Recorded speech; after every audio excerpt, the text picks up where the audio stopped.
कम time में झटपट कम मेहनत के साथ अगर आप आलू के खस्ता खस्ता क्रिस्पी मज़ेदार से समोसे इंजॉय करना चाहते हैं तो बस फिर आज की ये वीडियो देखें और ये रेसिपी फौरन ट्राई करें।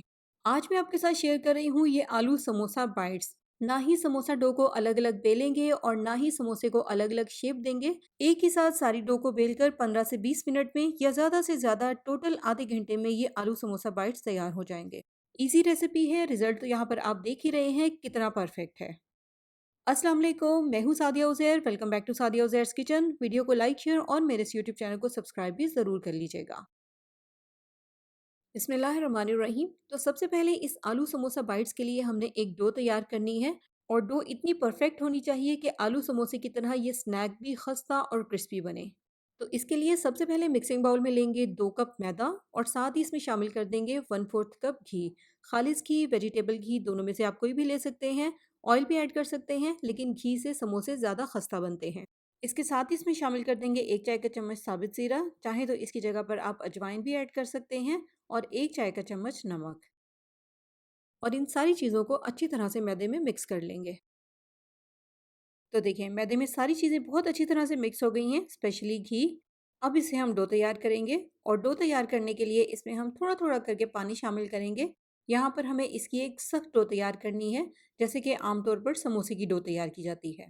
थोड़ा-थोड़ा पानी शामिल करके डो तैयार करेंगे ताकि डो एकदम से बहुत ज़्यादा सॉफ्ट ना हो जाए। डो हमें थोड़ी-सी सख्त रखनी है। इसके अलावा डो को हमने गूँदना भी बहुत अच्छी तरह से कम 4 से 5 मिनट तक। डो कंबाइन हो जाए तो फिर या तो आप इसको बाउल में ही गूंद लें या इस तरह से साफ किचन काउंटर पर निकाल कर अच्छे से गूंद लें। और गूंदने के बाद जब डो इस तरह से बिल्कुल स्मूथ हो जाएगी तो इसको वापस से बाउल में रख देंगे और कवर कर देंगे। कवर करके इसको 5 से 10 मिनट का रेस्ट देंगे ताकि डो थोड़ी सी ठहर जाए, सेट हो जाए। तो उतनी देर में अब हम इसके लिए आलू की फिलिंग तैयार कर लेंगे। इसके लिए एक पैन को रख दिया है मैंने चूल्हे पर। इसमें शामिल करेंगे 4 से 5 खाने के चम्मच के जितना ऑयल।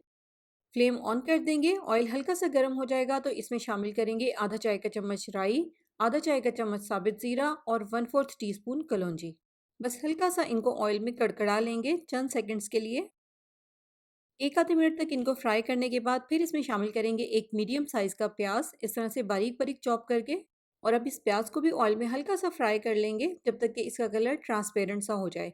प्याज का कलर यहाँ पर हमने चेंज नहीं करना, बस हल्का सा इसको ट्रांसपेरेंट ही करना है। बस जैसे ही प्याज ट्रांसपेरेंट सा हो जाएगा फ़ौरन से इसमें हम शामिल कर देंगे 1 टेबलस्पून अदरक लहसुन का पेस्ट। और मज़ीद इसको 1 मिनट के लिए फ्राई कर लेंगे ताकि अदरक लहसुन का जो पेस्ट है इसका भी कच्चापन ख़त्म हो जाए।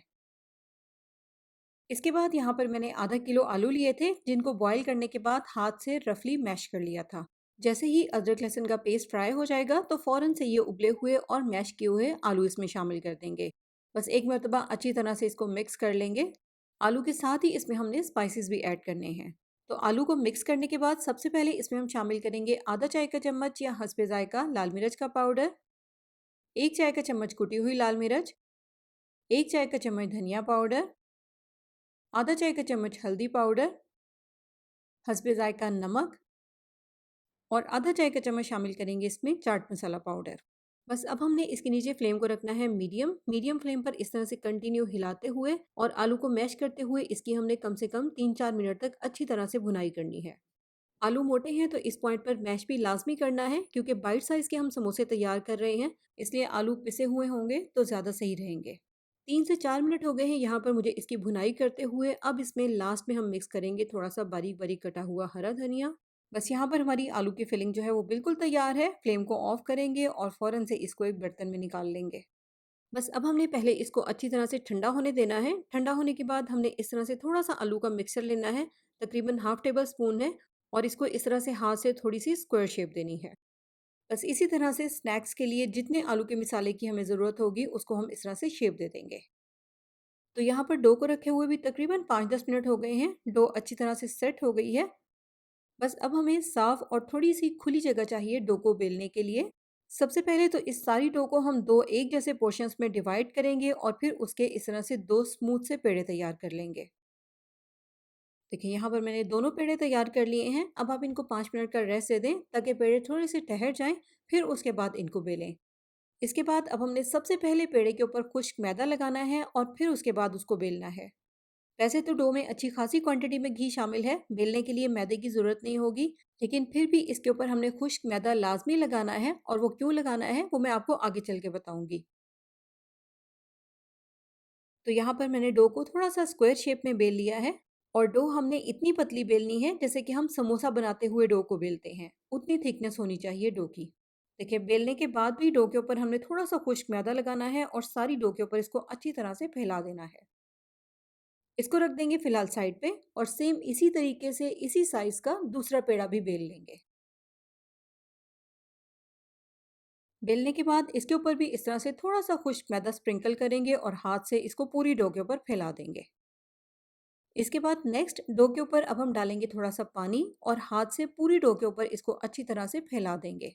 तो अब यहाँ पर आप ये समझ लें कि इसके ऊपर हमने खुश्क मैदा क्यों लगाना है।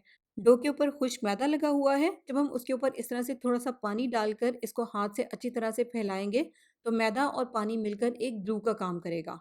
इस तरह से जो हम स्नैक तैयार कर रहे हैं, उसकी बाइंडिंग बहुत अच्छी होगी। जब हम इसको फ्राई करेंगे, तो फ्राई करते हुए ये ऑयल में खुलेगा नहीं। बस पानी इसके ऊपर हमने इतना ही अप्लाई करना है, जिससे कि डो ऊपर से थोड़ी-सी स्टिकी हो जाए। बस अब हमने आलू के मिसाले को या फिलिंग को जो स्क्वायर शेप दी थी, उसको हम इस तरह से थोड़े-थोड़े से फासले पे डो के ऊपर रख देंगे। बस ये ध्यान रखिएगा कि 2 फिलिंग के सेंटर में इस तरह से अच्छा खासा गैप होना चाहिए, 1-1 डेढ़-डेढ़ इंच का, क्योंकि स्नैक को हमने साइडों से बंद भी तो करना है। साइडों पर अगर डो नहीं होगी तो फिर बाइंडिंग अच्छी नहीं होगी। देखिए, इस तरह से हमने डो के ऊपर आलू की फिलिंग रखनी है। पहले इसके ऊपर हमने पानी अप्लाई किया था, फिर उसके ऊपर फिलिंग रखी थी। अब इसको हम दूसरी डो से ऊपर से कवर कर देंगे और इस तरह से डो को अच्छी तरह से इसके ऊपर सेट कर देंगे। बस अब हम इस तरह से इसको हाथ से प्रेस करेंगे जहाँ-जहाँ पर खाली जगह है। नीचे वाली डो पर पानी लगा हुआ है, ऊपर वाली डो को जब हल्का सा प्रेस करेंगे तो वो नीचे वाली डो के साथ अच्छी तरह से स्टिक हो जाएगी। एक तरफ से प्रेस करके डो के एक्स्ट्रा किनारों को पहले काट देंगे। अब इस एंगल से भी सारी खाली डो को इस तरह से प्रेस कर देंगे। बस यही ध्यान रखना है कि जो आलू की फिलिंग है वो चारों तरफ से डो में अच्छी तरह से कवर हो जाए, पैक हो जाए। बस उसके बाद अब आप पिज़्ज़ा कटर ले लें या तेज़ नाइफ़ ले लें और इस तरह से काट कर सारे स्नैक्स को अलग-अलग कर लें। और लीजिए यहाँ पर हमारा इस तरह से एक स्नैक तैयार हो जाएगा। अगर आपने इन सारे स्टेप्स को बहुत अच्छी तरह से फ़ॉलो किया है, तो फिर बिल्कुल भी परेशान मत होइएगा, फ्राई करते हुए ये स्नैक बिल्कुल भी नहीं खुलेगा। बस अब हमने इनको फ्राई कैसे करना है ये समझ लें। जिस तरह से हम समोसों को फ्राई करते हैं हल्की आंच पर, उसी तरीके से इनको हमने फ्राई करना है। मीडियम से गर्म ऑयल में इनको फ्राई करेंगे। अगर आप चाहते हैं कि इनके ऊपर कलर भी अच्छा है, बिल्कुल एक जैसा, और साथ ही साथ ये खस्ता भी बने, तो फिर आपने इनको इसी तरह से मीडियम फ्लेम पर ही फ्राई करना है। बहुत ज़्यादा तेज़ गर्म ऑयल में अगर आप फ्राई करेंगे, तो इनके ऊपर कलर तो बहुत जल्दी आ जाएगा, लेकिन समोसा कवर ऊपर से अच्छी तरह से क्रिस्पी नहीं होगा। देखिए ऑयल में शामिल करते ही ये फूल जाएँगे और उसके बाद आपने इनको हल्की आँच पर इतनी देर तक फ्राई करना है, जब तक कि इस तरह का अच्छा-सा गोल्डन सा कलर आ जाए। और यहाँ पर देखकर ही आपको बहुत अच्छे से अंदाज़ा हो रहा होगा कि ये आलू समोसा बाइट्स या आलू समोसा स्नैक्स कितने खस्ता और क्रिस्पी तैयार हुए हैं। देखिए अच्छी तरह से फूले हुए और खस्ता-खस्ता समोसा कवर परफेक्ट आलू समोसा वाला टेस्ट है। आलू समोसा बनाने में, उनको शेप देने में कितना टाइम और मेहनत लगती है, और ये इस तरह का स्नैक है कि झटपट तैयार हो जाएगा और टेस्ट आपको बिल्कुल आलू समोसे वाला मिलेगा। तो मज़ीद इसी तरह की नई-नई क्रिएटिव रेसिपीज़ देखने के लिए आप मेरे यूट्यूब चैनल का विज़िट करें, सब्सक्राइब करके नोटिफ़िकेशंस भी ज़रूर ऑन कर लें। वीडियो को लाइक, शेयर और कमेंट भी ज़रूर कीजिएगा। अपना बहुत सा ख्याल रखिएगा, दुआओं में याद रखिएगा। Thank you for watching. अल्लाह हाफ़िज़।